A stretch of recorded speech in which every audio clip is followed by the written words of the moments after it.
योग विज्ञान के अनुसार शरीर में 112 चक्र और 112 ध्यान के तरीके होते हैं, लेकिन मूल आसन सिर्फ 84 होते हैं। जानते हैं कि कैसे ये ब्रह्मांड की रचना से जुड़ा है। एक वैज्ञानिक है जिन्होंने एक किताब लिखी है जिसका शीर्षक है अंतहीन ब्रह्मांड। विज्ञान की दुनिया में यह किताब बहुत मशहूर हुई। मुझे एक बार उनके विज्ञान के शो में शामिल होने का मौका मिला। उन्होंने अपने उस खास सत्र को नाम दिया था बियॉन्ड बिग बैंग। अभी तक वैज्ञानिकों का मानना था कि अरबों साल पहले एक बड़ा धमाका हुआ जिसके प्रभाव से ही ये सारे ग्रह बने, ये ब्रह्मांड बना। लेकिन अब वे कह रहे हैं कि ऐसा सिर्फ एक ही धमाका नहीं हुआ है, बल्कि बहुत सारे धमाके हुए होंगे। मैं इस विज्ञान के विस्तार में नहीं जाऊंगा, लेकिन मेरे लिए एक दिलचस्प बात है कि यह सिद्धांत उसी तरह की बातें करने लगे हैं जैसे बातें योगिक कथाओं में कही जाती है। ये कुछ ऐसा है जो हम हमेशा से अपने भीतर जानते हैं। वैज्ञानिक धीरे धीरे न केवल योग विद्या के बारे में बातें कर रहे हैं, बल्कि उन रूपों और आकारों की व्याख्या भी कर रहे हैं जिन्हें हम हमेशा से पवित्र मानकर पूजते रहे हैं। योगिक सिस्टम में हम ये नहीं मानते कि आप इस ब्रह्मांड में बाहर जाकर वहां मौजूद हर एक चीज की खोज कर सकते हैं। ये एक ऐसा मत है जिसे अब वैज्ञानिक भी मानने लगे हैं। जब कोई वैज्ञानिक इस ब्रह्मांड को अंतहीन कहता है तो दरअसल वह यह कह रहा है कि आप इसके बारे में कभी पूरी तरह पता नहीं लगा पाएंगे कि यह क्या है। ब्रह्मांड की हर एक चीज पर एक ही मूल सिद्धांत लागू होता है और वह है प्रकाश की गति। यही वह अधिकतम गति है जिस गति से आप चल सकते हैं। अगर आप प्रकाश के मुकाबले कम गति से चलते हैं तो जैसे ही आप ब्रह्मांड के एक सिरे से दूसरे सिरे पर पहुंचेंगे, तब तक ये और तेजी से फैल चुका होगा। ऐसा कोई तरीका ही नहीं है जिससे आप इसकी पूरी दूरी तय कर सके।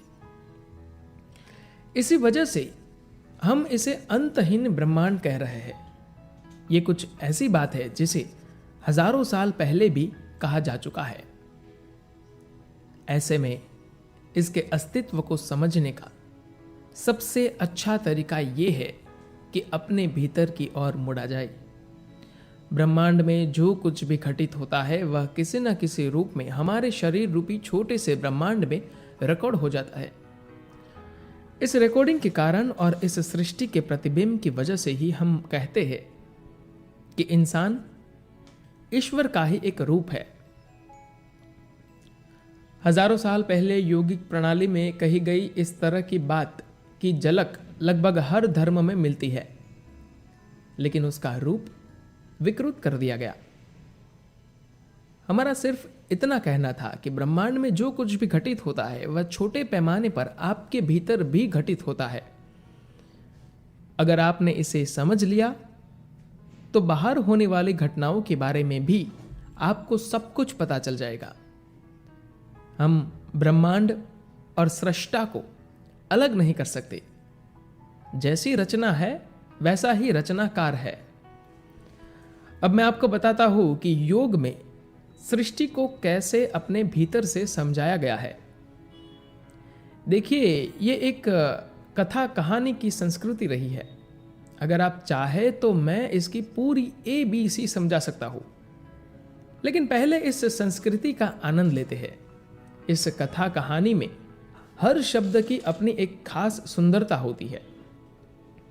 चूंकि हम यहां एक ऐसे पहलू पर बात कर रहे हैं जो तर्क से परे है, तो अच्छा होगा कि हम इसे कहानी के अंदाज में ही जानें। तो कहानी कुछ इस तरह से है। भगवान शिव सो रहे हैं।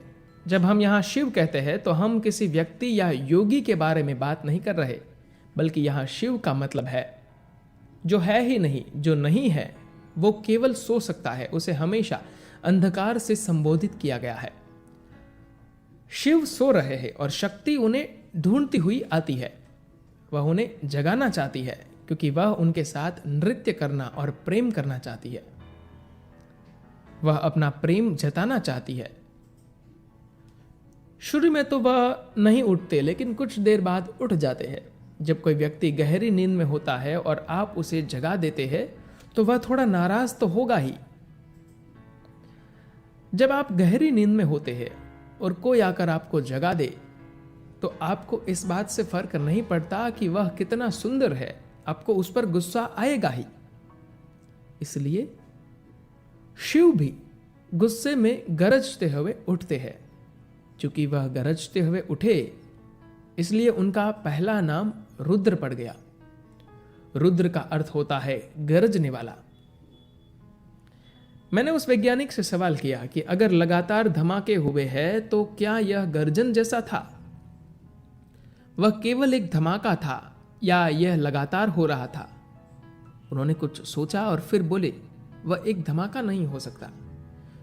फिर मैंने पूछा, आप उसे धमाका क्यों कह रहे हैं? वह गर्जन भी तो हो सकता है।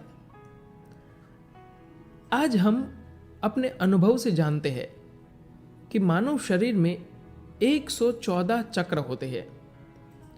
114 बिंदुओं में से 84 बिंदुओं की प्रकृति एक सी होती है और बाकी की अलग। पहले 84 बिंदुओं का संबंध अतीत से है और बाकी का भविष्य से।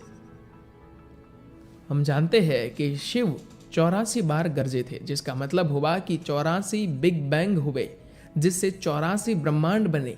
धीरे धीरे जैसे जैसे समय बीतता गया, ये ब्रह्मांड अपने आकार खोते गए और इन्होंने हल्के होकर फैलना शुरू कर दिया, जिससे ये विघटित हो गए। एक ब्रह्मांड का निर्माण हुआ, उसने अपनी सीमाओं तक अपना फैलाव किया, अपने को नष्ट किया और फिर से बनना शुरू कर दिया। जिस तरह इस सृष्टि की रचना हुई, हमारा भौतिक शरीर भी उसी तरह बना है। जब आप एक पेड़ काटते हैं तो आपको उसके अंदर कई रंग दिखाई देते हैं। ये रिंग आपको उस पेड़ के जीवन काल में इस धरती पर घटित हुई लगभग सभी घटनाओं की जानकारी देंगी। ठीक वैसे ही अगर आप इस शरीर के भीतर देखें, आपको इसे खोलकर देखने की भी जरूरत नहीं है, तो आपको पता चल जाता है कि इस पूरे ब्रह्मांड की रचना कैसे हुई। खैर, यह 84वां चक्र है और जब तक यह 112 तक नहीं पहुंचता, यह ऐसे ही चलता रहेगा। बस 112 चक्र ही है जो घटित होने हैं, क्योंकि बाकी के 2 अभौतिक है। ये 112 ब्रह्मांड ही भौतिक प्रकृति के हैं, जबकि आखिरी 2 शाश्वत है, निरंतर है। इसका मतलब यह हुआ कि 112 के बाद 113वीं रचना जो होगी वह आंशिक रूप से भौतिक होगी और 114 आते ही वह पूरी तरह अभौतिक हो जाएगी। यह रचना जो नहीं है से होगी, जो अभी तक किसी रूप में प्रकट नहीं हुई है। जो नहीं है वो एक बिल्कुल ही सूक्ष्म रूप में प्रकट होगा। यही बात योगा कहता है। शिव 84 बार गरज चुके हैं और 112 के बाद वह नहीं गरजेंगे। इसका अर्थ यह हुआ कि शून्यता ही अपने आप में ब्रह्मांड बन जाएगी। यह ब्रह्मांड भौतिक नहीं होगा। इस शरीर के साथ और भी कई पहलू जुड़े हैं। जिस तरह से ब्रह्मांड विज्ञान का विकास हुआ है, इन सब को बस अपने भीतर की तरफ मुड़कर भी समझा जा सकता है। हमने न जाने कितना पैसा, समय और ऊर्जा इन चीजों की खोज में लगा दी, लेकिन अगर आप एक पल के लिए भी अपने भीतर देखें तो हर इंसान के लिए इन पहलुओं को देख पाना संभव है। आप 84वें ब्रह्मांड में रहते हैं और आप में अलग अलग प्रकृति की 84 चक्र होते हैं। इसी को आधार बनाकर योग में 84 मूल आसन है। ध्यान के 112 तरीके हैं, लेकिन मूल आसन 84 है, क्योंकि ये 84 आसन आपके अतीत की यादों से संबंधित है। बाकियों का संबंध आपके भविष्य से है। भूतकाल की इन स्मृतियों से मुक्त होना पड़ता है। अब तक के 84 धमाकों तक की सूचनाएं या कार्मिक बंधन हमारे भीतर है। सब कुछ इस शरीर में रिकॉर्ड होता है। इसीलिए भौतिक प्रकृति एक बंधन है। धन्यवाद।